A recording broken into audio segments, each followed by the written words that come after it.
Here, I have a few milliliters of liquid oxygen which sticks to the magnet. I'll explain why later. Gadolinium oxide and cupric sulfate are good examples of paramagnetic substances. Cupric sulfate is a salt that can be picked up by a magnet.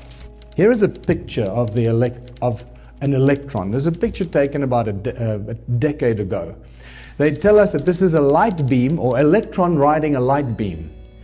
Can you see a particle anywhere in this picture? No, there's no particle. They're resonant waves, and yet they tell us it's an electron. Can you see how we get brainwashed? So this is what Nikola Tesla has to say about the electron from an interview in 1928. On the whole subject of matter, in fact, Dr. Tesla holds the view that are startlingly original. He disagrees with the concept of atomic theory of matter and does not believe in the existence of an electron as pictured by science. This is a shock to the system because we all think electrons are real. And you start seeing an agenda being developed here, an agenda being developed by mainstream universities, the mainstream scientific fraternity, under the guidance of those that are trying to lie to us and make us believe things that are not so.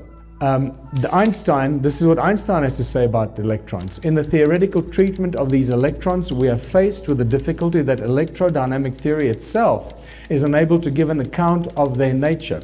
For since electrical masses constituting the electron would necessarily be scattered under the influence of their mutual repulsion unless there are forces of another kind operating between them, the nature of which has hitherto remained obscure to us.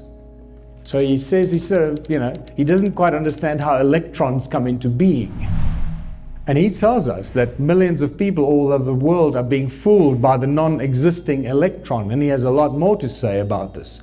And you start seeing that scientists and inventors and researchers over the last 200 years have been vehemently opposed to this whole concept of an electron and the atomic structure that has been forced down our throats and through all our educational institutions, that we just take for granted and we accept because we believe the guys that teach us this to be smart and they're not lying to us.